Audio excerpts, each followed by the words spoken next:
Every meeting needs to involve as many people in the audience as possible. People call that audience participation. I want to give you a few tips on how to do that today that you can think about using in your next meeting. There's all sorts of different audience participation. In my presentations as a professional magician, I will call on certain volunteers from the audience to come forward and be a part of an act or magic trick that I'm going to do. And I always make it a very pleasant experience for them. I want people in the audience to think, wow, I wish he'd have picked me.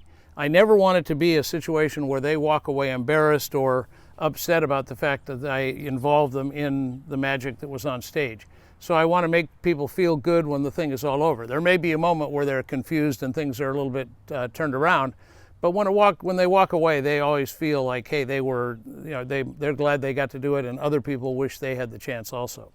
So I involve people that way, but I can also involve people in the language I use when I speak. When I tell stories, are they stories that relate to the people in the audience? Because if I connect with them, they in a sense become participating in the event. They are now thinking about the situation.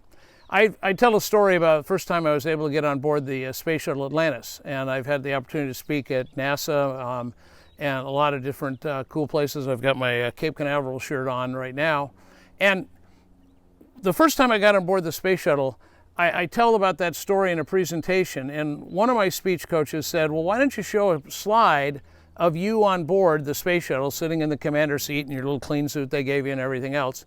And I said, well, the reason I don't do that is when I describe the story about crawling through the hatch, climbing up the ladder, getting on the flight deck, stepping into the seat and sliding into the commander's seat, as I describe that, if I put a picture up on the screen, it's me talking about that. But as I'm describing this and the different aspects of it, the people in the audience can actually imagine themselves climbing through the hatch. As I talk about getting on my hands and knees, crawling back through, they can think of the same thing. And so in the midst of all of that, I can involve them because they've become involved in the story that I'm telling. And that's one of the things that you want to consider doing, is getting people involved. Another technique you can use for involvement, and a lot of companies do this, is they'll have a raffle for something.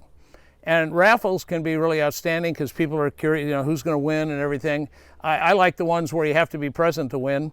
One of my favorite stories, though, is one committee, and they're drawing numbers, and nobody has the number. And they're trying to figure out, and I know nobody's left the room, and so they're trying to figure, they had all the tickets from the previous meeting, so none of the people were in the room, and they realized that error, and that got a good laugh. They had a good time with it and got the right bucket, and then started having winners.